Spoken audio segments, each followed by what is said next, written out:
The massive crystalline chamber stretched endlessly above them, its walls pulsing with bioluminescent patterns that seemed to judge every breath Admiral Kim Dae-ho took. 47 different species filled the amphitheater-like space, their forms ranging from the elegant crystal beings that floated like living diamonds to the hulking metal creatures whose eyes glowed red in the dim light. Kim Dae-ho had fought in 3 interstellar wars, survived the plasma storms of Kepler 442, and watched entire star systems burn. But standing in this circle of judgment, surrounded by aliens who saw his people as nothing more than violent primitives, he felt the weight of humanity's future pressing down on his shoulders. The air itself seemed to vibrate with alien voices, translating into dozens of languages. Some species communicated through color changes across their skin, others through harmonic frequencies that made the human teeth ache. In the center of it all, Chancellor Vexitar of the hegemony rose on his 6 powerful legs, his elongated head scanning the assembled crowd with eyes that held no warmth. "We gather today to address the human problem," Vexitar's voice boomed through the chamber's bioacoustic system. Each word was carefully chosen, designed to cut deep. "For 57 years, we have watched this species spread across our galaxy, like a virus. They take what they want, fight when they should negotiate, and refuse to follow the ancient laws that have kept peace among the stars for millennia." Lieutenant Colonel Park Min-ho stood rigid behind his admiral, his hand instinctively moving toward his sidearm, before remembering they had been disarmed upon entry. The young officer had served under Kim Dae-ho for 8 years, and he had never seen his commander look so isolated, so utterly alone. "The evidence speaks for itself," continued Vexitar, his 6 arms moving in complex gestures that seemed to hypnotize the alien audience. The Titan colony incident, where humans opened fire on Zephyrian merchants without provocation, the mining rights dispute in the Vega system, where human corporations ignored territorial boundaries, established 3,000 years before their species even discovered fire. The military build-up around Earth, with weapons designed not for defense but for conquest. Each accusation hit like a physical blow. Kim Dae-ho knew the real story behind every incident. The Zephyrian merchants had been smuggling weapons to insurgents who were targeting human settlements. The Vega mining rights had been sold to human companies by the previous inhabitants, who had evacuated the system after a plague outbreak. The military build-up around Earth was a response to increasing alien raids on human shipping lanes. But none of that mattered now. The Council had already made its decision. Dr. Lee Soo-jin, humanity's chief diplomat, stepped forward from the observation area. She was a small woman by human standards, barely reaching the chest of most aliens in the chamber, but her voice carried the authority of someone who had spent 30 years trying to build bridges between species that seemed determined to burn. "To them down." "Honored Council," she began, her translator device working overtime to convert her words into the various alien languages. "Humanity has made mistakes. We admit this freely. But we have also contributed to galactic civilization. Our medical advances have saved billions of lives across dozens of species. Our engineering has improved space travel efficiency by 40%. Our agricultural techniques have ended famine on 17 worlds." A ripple of dismissive sounds echoed through the chamber. The crystal beings chimed in harmony, their translucent bodies flickering with what the humans had learned to recognize as contempt. The insectoid hive minds clicked their mandibles in unison, creating a sound like breaking glass. "Contributions. Made to serve human interests," responded Elder Zixara of the Crystalline Collective, her voice like wind chimes in a storm. "Your species cannot conceive of action without personal gain. This is why you are fundamentally incompatible with civilized society." Kim Dae-ho felt his jaw clench. He had served alongside alien crews, saved alien lives, watched human soldiers die protecting alien civilians. But to these beings, humanity would always be the dangerous newcomers who didn't understand their place in the cosmic order. The voting began with ceremonial precision. Each species had developed its own method of casting judgment over millions of years of evolution. The energy beings pulsed with specific frequencies. The mechanical species transmitted data bursts The organic species used everything from pheromone releases to complex dance movements. But the result was always the same. Exile. 37 species vote for immediate banishment, announced Vextar, his voice carrying a note of satisfaction. 7 species abstain. 3 species vote for probationary status. He paused, letting the weight of the decision settle over the chamber. By the ancient laws of the Galactic Council, humanity is hereby expelled from all Council territories. You have 30 standard solar cycles to evacuate your colonies, space stations and outposts. Return to your origin system and remain there. Any human vessel detected beyond the Sol barrier after this grace period will be considered an act of war and destroyed accordingly. The chamber erupted in alien celebration. Some species sang in harmonies that human ears couldn't properly process. Others released bioluminescent displays that painted the crystalline walls in shifting patterns of light. A few of the more aggressive species made what were clearly threatening gestures toward the human delegation. Dr. Lee Soo-jin raised her voice one final time, her words cutting through the chaos like a blade. You're making a mistake that will cost you everything. Humanity has encountered things in the deep space beyond your comfortable borders. We've seen the signs, detected the signals, fought the scouts. When the real darkness comes for this galaxy, when the things that destroyed the ancients return, you'll need every warrior you can find. And we won't be here to help you. The laughter that followed was like being struck by a physical force. Dozens of species expressing their amusement at the presumption of these primitive mammals who thought they could threaten the established order of the galaxy. But Kim Dae-ho noticed something the others missed. Not all the aliens were laughing. A few of the older species, the ones who had been exploring space when Earth was still covered in dinosaurs, watched the human delegation with something that might have been regret, or perhaps even fear. As the formal session ended and the human delegation was escorted toward the exit by floating security drones, Kim Dae-ho turned to address his officers. His voice was calm, professional, but there was steel beneath the surface. That hadn't been there before. Signal all human vessels and installations. Begin Operation Exodus immediately. We're going home, gentlemen, and when we return to this galaxy, it will be on our terms, not theirs. Lieutenant Colonel Park Min-ho fell into step beside his admiral as they walked through corridors filled with alien art and architecture that celebrated 10,000 years of galactic civilization. Sir, what if they're right? What if we really are too aggressive for their society? Kim Dae-ho stopped and turned to face his young officer. For a moment, his carefully maintained composure cracked, revealing the pain and anger beneath. Then we'll prove them wrong by becoming something they never expected. We'll become stronger than they ever imagined possible. As the human delegation boarded their transport ship, none of them looked back at the crystalline spires of the council complex. They had been judged, found wanting, and cast out. But exile, they would soon discover, was not the end of humanity's story. It was just the beginning. Captain Jung Hye-rin gripped the controls of her patrol craft as she navigated through what used to be empty space between Mars and Jupiter. Now, massive rotating habitats stretched as far as the eye could see, each one spinning slowly to create artificial gravity for the millions of humans who called them home. Solar collectors the size of small moons gathered energy from the sun, feeding power to industrial complexes that never stopped working. Her ship, the Steel Phoenix, was nothing like the clunky vessels humanity had used 53 years ago. Sleek and deadly, it moved through space like a living thing, its hull shifting color to match the starfield around it.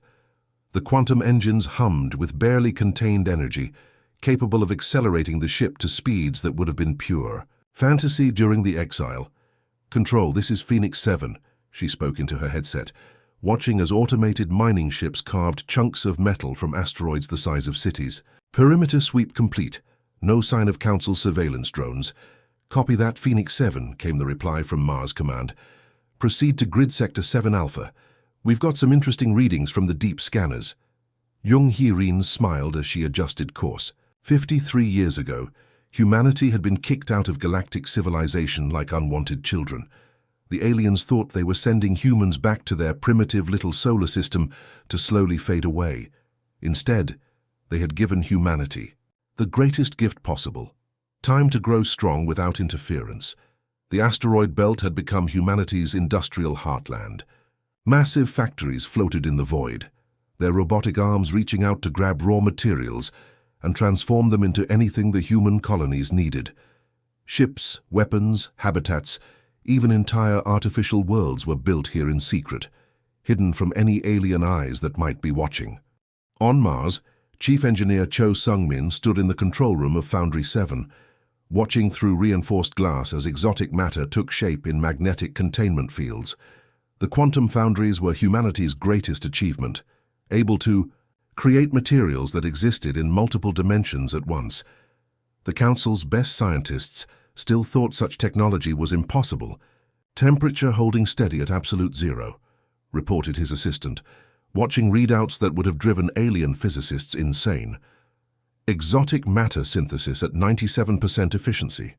Cho Sung-min nodded, his eyes reflecting the strange purple glow of matter that didn't quite exist in normal space. Each foundry could produce enough quantum-enhanced materials to build a dozen warships in a single month. And they had 7 foundries running constantly, with 3 more under construction. "Sir," called out Lieutenant Kim Bo-ra from the communication station, "General Kang is requesting an update on fleet production."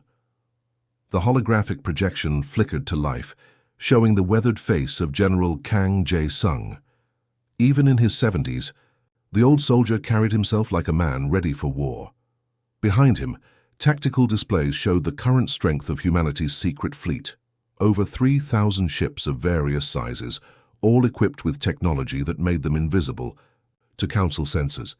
"Status report, Engineer Cho," the general said, his voice carrying the authority of someone who had spent decades preparing for this moment.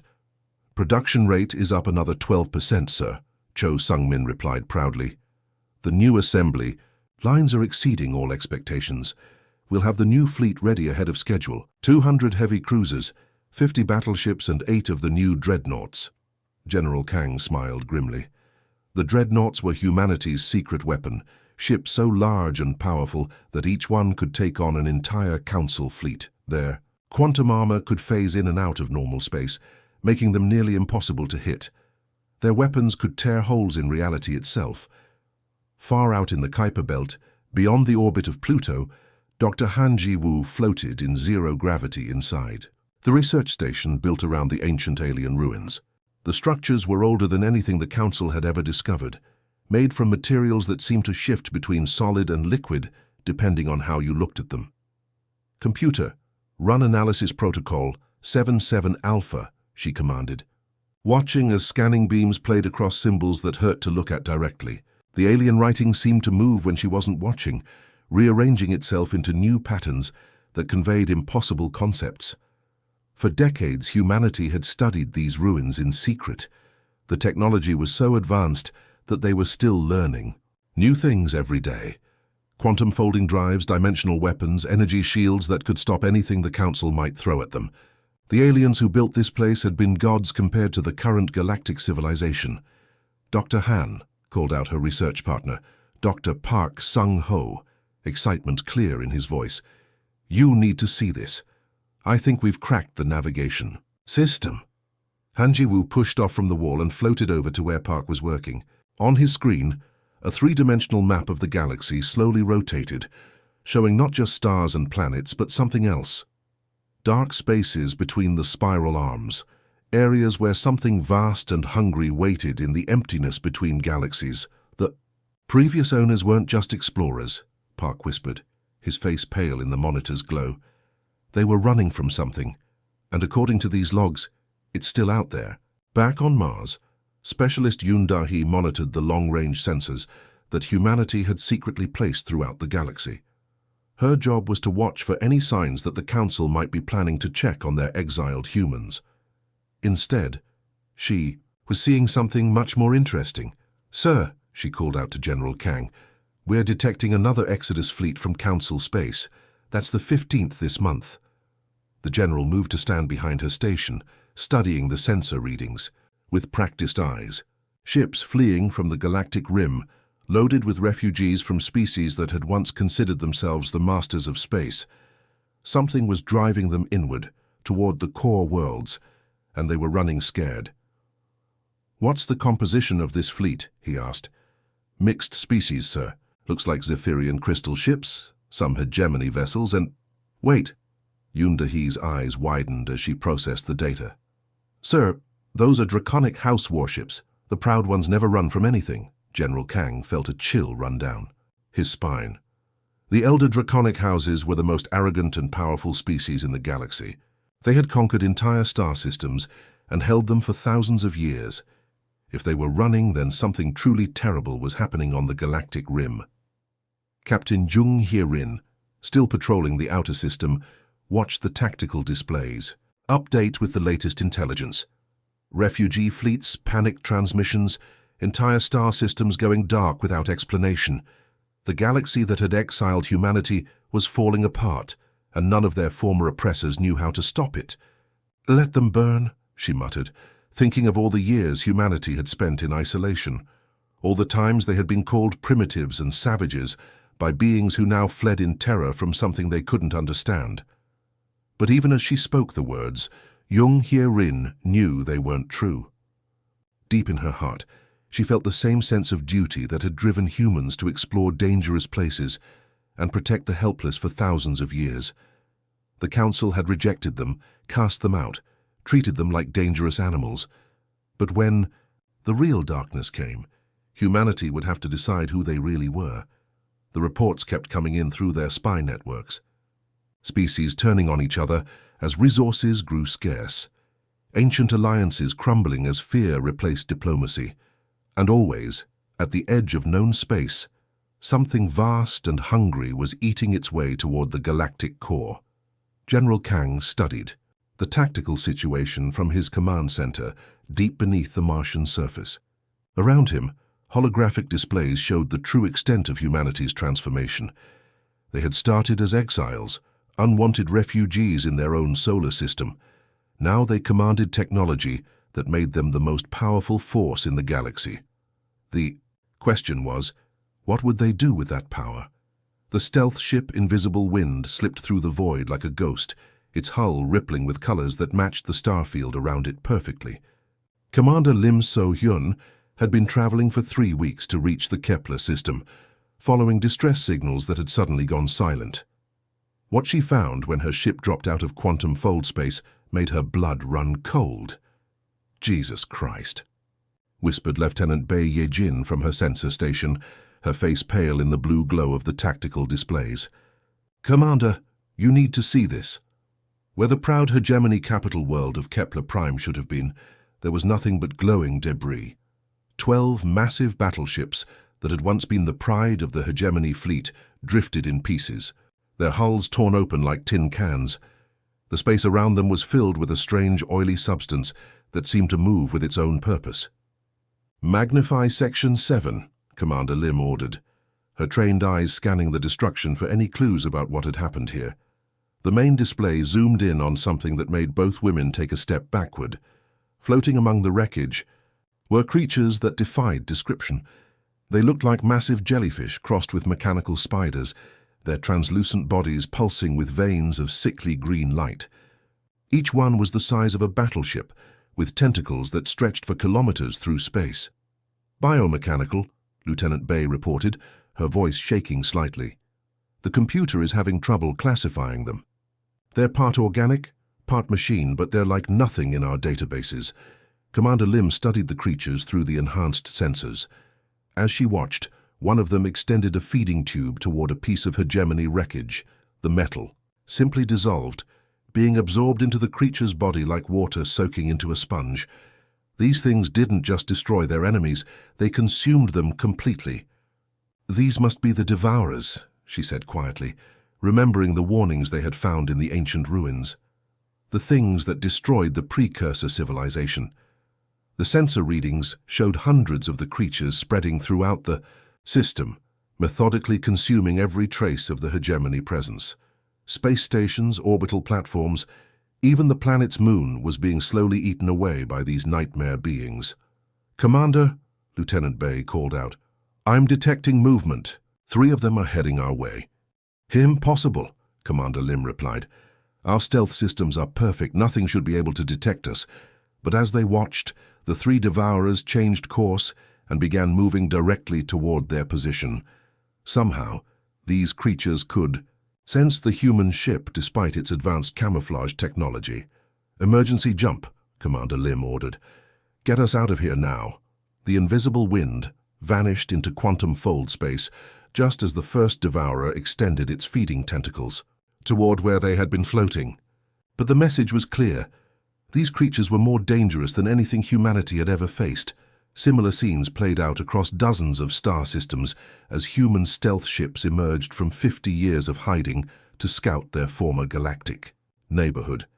Captain Kim Woo-jin, commanding the reconnaissance vessel Silent Hunter, found the Crystalline Collective's home system completely dark. The beautiful crystal cities that had once orbited their sun were gone, leaving only empty space filled with the same oily substance. "The entire collective," his science officer reported in disbelief. 10 billion crystal beings just gone. In the draconic territories, Commander Park Ji-min discovered something even more disturbing. The proud elder houses, who had never retreated from any battle in their 1,000-year history, had abandoned their outer colonies and pulled back to heavily fortified systems near the galactic core. Even the dragons were running scared. All of this intelligence flowed back to Earth through quantum communication links that the Council had never known existed. In his command center, buried 3 kilometers beneath the Colorado Mountains, Fleet, Admiral Oh Jin-ho studied the holographic displays showing the scope of the disaster. The galaxy was dying. Species that had existed for millions of years were being systematically consumed by creatures from the space between galaxies. The devourers moved like a plague, consuming everything in their path and growing stronger with each victory. Tactical assessment, Admiral Oh requested from his senior staff. Colonel Yu Sang-ho, the fleet's chief intelligence officer, stepped forward. "Sir, based on our reconnaissance data, we estimate the devourers have consumed approximately 30% of Council space. They're moving inward at an accelerating rate, consuming entire star systems every few days." "Current Council response?" the Admiral asked. "Chaos," Colonel Yu replied grimly. "The species are turning on each other, fighting over resources instead of working together. Some are trying to surrender to the devourers, others are fleeing toward the galactic core.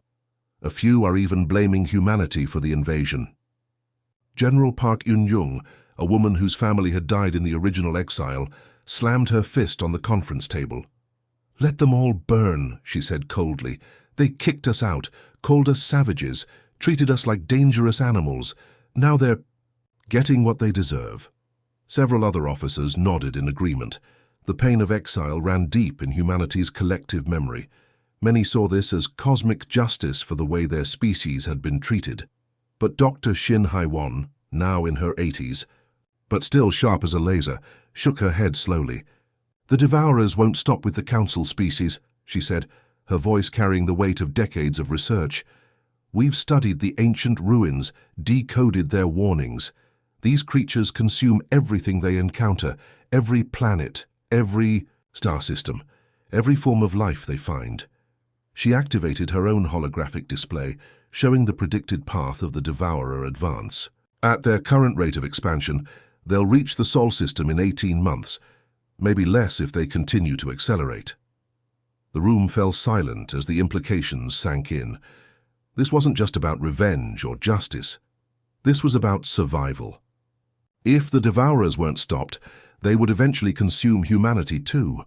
Admiral O studied the faces of his officers, seeing the internal struggle playing out in their expressions. Part of them wanted to watch the galaxy burn, to see the species that had rejected them face the consequences of their arrogance. But another part, the part that made them human, couldn't stand by and watch billions of innocent beings die. "Besides," Dr. Shin continued, "we're better than they are, we always have been. That's why they feared us in the first place." The Admiral thought of all the years humanity had spent in exile, building themselves into something stronger and more advanced than any species in the galaxy. They had the technology to fight the devourers, weapons and ships that could match these creatures in battle. The question was whether they would choose to use them. Around the room, displays showed the current strength of the human fleet. Over 4,000 ships of all sizes, equipped with quantum weapons and dimensional shielding. An army that had been built in secret over 50 years, preparing for a war that most humans thought would never come. Signal all fleet commanders, Admiral O said finally, his voice carrying the authority of absolute command. Operation Homecoming is now active. We're going back to the galaxy. He paused, looking each of his officers in the eye. 53 years ago, the Galactic Council judged us unworthy of civilization. They called us aggressive, unpredictable, dangerous. Maybe they were right. Maybe that's exactly what the galaxy needs right now. General Park Yun-jung smiled grimly. The Devourers think they're the apex predators, she said. Time to show them what real predators look like. As alarms began sounding throughout the hidden military bases scattered across the Sol system, humanity prepared to return to galactic space. Not as the exiled refugees they had once been, but as the most advanced and dangerous military force the galaxy had ever seen. The Devourers had made one crucial mistake. They had left humanity alive long enough to become something that could fight back. Space around Proxima Centauri burned with the light of a dying civilization. The last hegemony, stronghold, a massive fortress station called Iron Gate, was under siege by creatures from humanity's worst nightmares. Hundreds of Devourer bioships surrounded the station like vultures, their organic hulls pulsing with sickly green veins as they slowly consumed the defensive barriers. Captain Moon Tae-ho stood on the bridge of the battleship Rising Phoenix, watching the carnage through his ship's advanced sensors.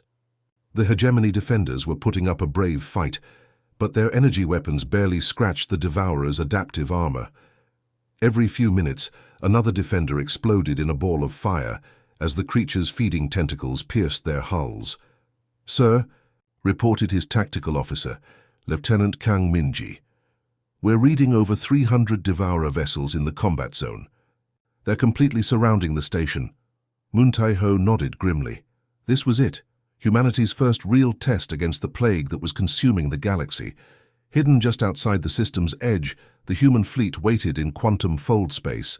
Invisible to both sides of the battle, 200 ships of the line armed with weapons that had never been tested in combat. "All ships, this is Phoenix Actual," Moon Tae-ho spoke into his command headset. "Execute Operation Thunderstrike in 3, 2, 1, mark." Reality tore apart like fabric as the human fleet emerged from fold space. The Rising Phoenix materialized directly above the largest cluster of Devourers, her quantum engines leaving trails of blue fire in the vacuum. Around her, sleek destroyers and massive dreadnoughts appeared like ghosts becoming solid, their hulls shimmering with adaptive armor that shifted between mirror-bright and void-black. The effect on both sides was immediate and dramatic. The hegemony. Defenders stopped firing, their sensors unable to process what they were seeing. The Devourers, creatures that had never known fear, actually recoiled as the human ships arranged themselves in perfect battle formation.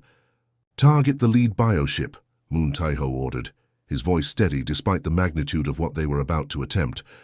"Quantum torpedoes, full spread." The weapons officer, Commander Park Jae-sung, had trained for this moment his entire career. His fingers danced across the control panel, locking onto the massive Devourer that was currently tearing chunks out of Iron Gate's outer hull. "Tubes 1 through 8 loaded and ready, sir.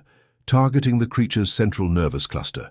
Fire. The quantum torpedoes were invisible as they left their tubes, existing in a state between dimensions until they reached their target. When they struck the Devourer bioship, they didn't explode in the traditional sense. Instead, they unraveled. The creature's molecular structure, turning a kilometer-long nightmare into its component atoms in the space of 3 heartbeats. The other Devourers reacted with something that might have been shock. They had consumed entire fleets without losing a single ship, and now one of their largest had simply ceased to exist. Dozens of the creatures turned away from the station to face this new threat. "Sir," Lieutenant Kang called out. Excitement, clear in her voice. "All ships report successful fold jumps. The fleet is in perfect formation." Moon Tae-ho allowed himself a small smile. Across the battle line, humanity's warships were performing maneuvers that should have been impossible. The destroyer, Steel Wind, phased in and out of normal space, appearing just long enough to fire her weapons before vanishing again. The heavy cruiser Iron Fist was somehow firing from 3 different positions simultaneously, her quantum projectors creating multiple versions of the ship across different dimensions. The Devourers tried to respond with their usual tactics, extending feeding tentacles and biomechanical weapons toward the human ships. But the humans were fighting in ways the creatures had never encountered. Ships that existed in multiple dimensions at once, weapons that attacked the target's very existence, armor that adapted faster than the Devourers could penetrate it. "Devourer mothership is moving," reported Commander Kim Yoo-jin from her position, aboard the carrier New Seoul. The massive vessel, 3 times larger than any human ship, was trying to retreat to the edge of the system. "It's attempting to flee, sir." "Not today," Moon Tae-ho replied. "Kim, launch your fighters. Show these things what human pilots can do." The New Seoul's launch bays opened like the jaws of a mechanical beast, disgorging dozens of sleek fighter, craft that moved through space like metallic birds of prey. Each fighter was piloted by a human whose mind was directly linked to the ship's AI systems, creating a hybrid intelligence that could process combat data at superhuman speeds. Major Song Ji-hoon led the attack wing, his fighter, Dancing Dragon. Weaving between the Devourer mothership's massive tentacles, the creature tried to swat him like an annoying insect, but Song was already gone, his ship flickering in and out of phase space as he delivered precision strikes to the monster's nerve centers. "Phoenix leader to all fighters," Song's voice crackled over the comm system. "Target the bioluminescent patches along the creature's spine. Those are its command nodes." The human fighters swarmed over the mothership like angry hornets, their quantum weapons carving precise holes in the creature's armor. Each strike was calculated to cause maximum damage, while avoiding the feeding tentacles that could dissolve their ships in seconds. Below them, the main battle was turning into a massacre. The Devourers, for all their terrifying power, had never faced an enemy that could match their adaptability. Human ships appeared from nowhere, struck with impossible precision, and vanished before the creatures could respond. The quantum weapons didn't just destroy their targets, they erased them from existence entirely. "Sir," Lieutenant Kang reported, "we're reading massive bioelectrical feedback from the mothership. I think it's trying to communicate with the other Devourers." "Jam all frequencies," Moon Tae-ho ordered. "Whatever it's trying to say, I don't want the others to hear it." The human electronic warfare systems, advanced beyond anything the galaxy had ever seen, wrapped around the Devourer communications like a blanket of static. The mothership's desperate signals were lost in a maze of quantum interference. On the bridge of the New Seoul, Commander Kim Yoo-jin watched as her fighters finished their work. The massive mothership, which had been pulsing with malevolent life just minutes earlier, now drifted dead in space. Its biomechanical systems were shutting down one by one, the creature's nervous system severed by precisely placed quantum charges. "All enemy contacts destroyed," she reported to the fleet. "No human casualties." The battle had lasted exactly 23 minutes. In that time, humanity had destroyed over 300 Devourer vessels without losing a single ship. The creatures that had consumed entire civilizations had been swept aside like dust before a hurricane. In the wreckage of Iron Gate Station, Chancellor Vexitar of the Hegemony watched the human fleet through his damaged sensors. The same beings his people had exiled as dangerous primitives had just saved his species from extinction. The irony was not lost on him.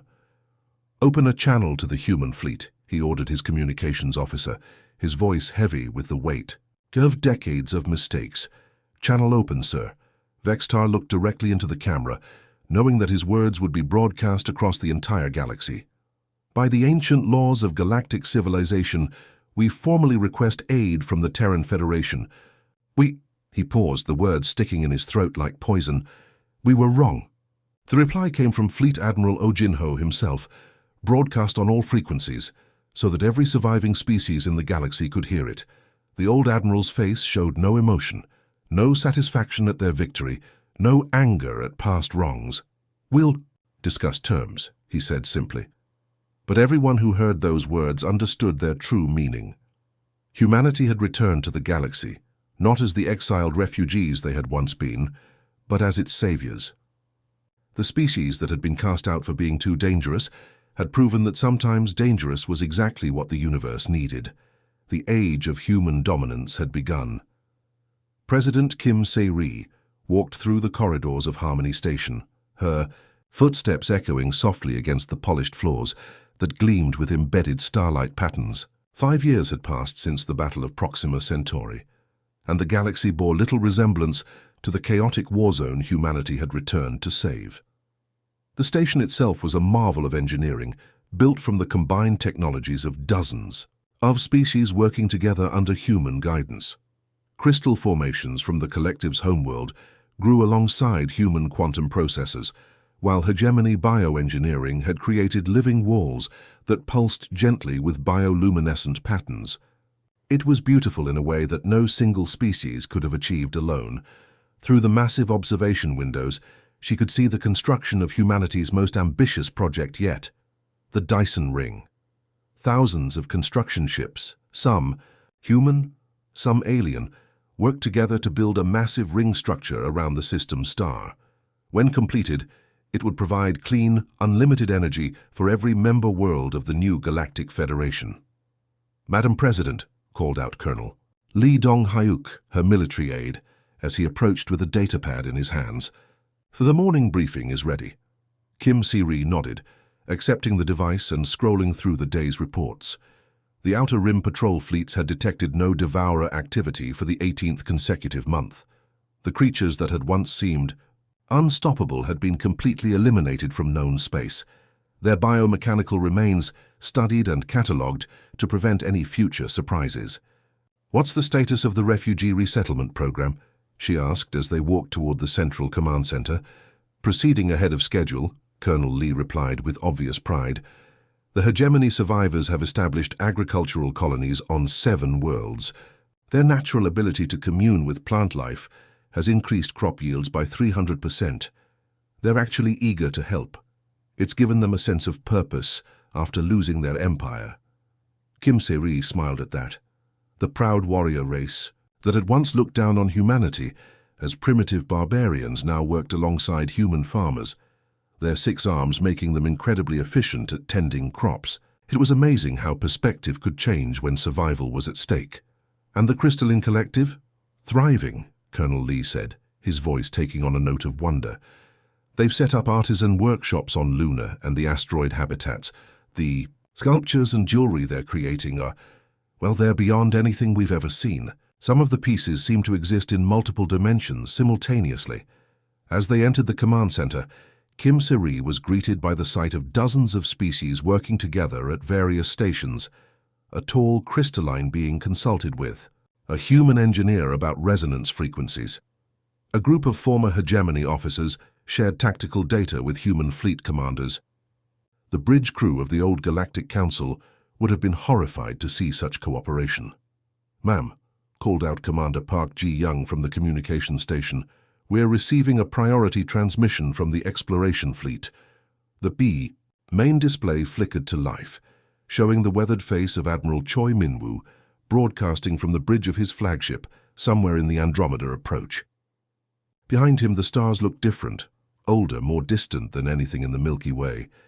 "Madam President," Admiral Choi began, his voice crackling slightly through the quantum communication link, "I'm pleased to report successful first contact with 17 new species in the Andromeda sector.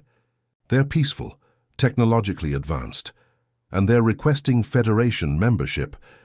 Kim Se-ri felt a surge of satisfaction.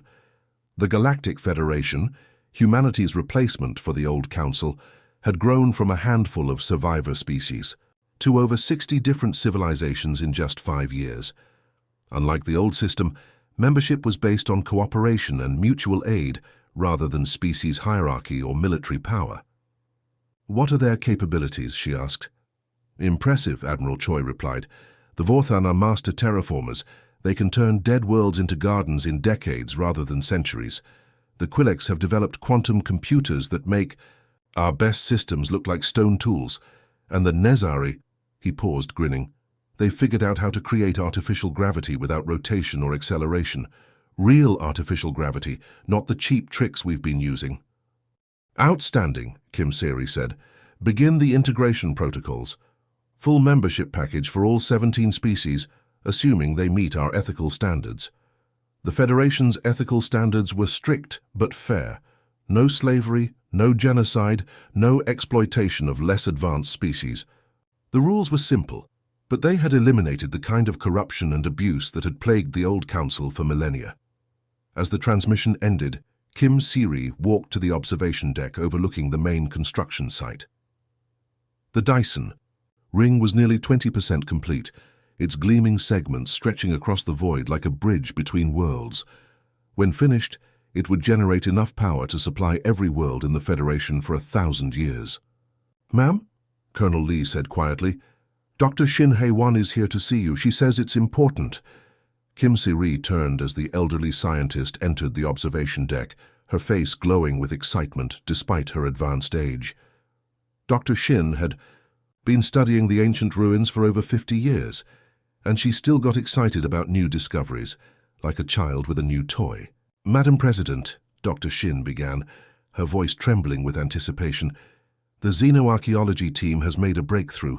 We've finally deciphered the final message from the precursor civilization." Kim Seri felt her heart skip a beat. The precursors had left behind the technology that allowed humanity to defend itself against the Devourers. If they had left a final message, it could contain knowledge that would reshape the galaxy. "What did it say?" she asked. Dr. Shin activated a holographic display showing the ancient symbols they had found in the ruins. As she spoke, the symbols shifted and changed, transforming into recognizable words and concepts. "It was both a warning and a prophecy," Dr. Shin said, her voice filled with wonder. "The precursors knew they would fall to the Devourers, but they also knew that someday another species would rise to take their place. The message reads, 'When the young warriors learn wisdom through exile, they shall inherit the stars and guard them against the darkness between galaxies.'" Kim Seri stared at the holographic text, feeling chills run down her spine. The precursors had known. Somehow, millions of years ago, they had foreseen humanity's exile, their growth in isolation, and their eventual return as the galaxy's protectors. "There's more," Dr. Shin continued. "The message contains coordinates to other galaxies, other civilizations that might need our help. The precursors built a network of gateways, dormant for eons, waiting for the right species to activate them." Through the observation window, Kim Seri could see the ships of the Federation fleet conducting their regular patrols. Human vessels worked alongside reformed hegemony warships and crystalline defense platforms. The species that had once feared each other now trusted each other with their lives. "Contact Admiral O," she said finally. "Tell him we're going to need a bigger fleet." As the sun set over Harmony Station, Kim Seri reflected on the journey that had brought humanity to this point. 58 years ago, they had been exiled as dangerous primitives, cast out by species that feared their potential for violence. The old council had seen humanity's capacity for war and decided they were too dangerous to be trusted with civilization. They had been right about the danger, but wrong about everything else. Humanity was dangerous to tyrants, to bullies, to creatures that preyed on the innocent. They were dangerous to anything that threatened the peace and security of the galaxy they now protected. The exile that was meant to be humanity's punishment had instead been their greatest teacher.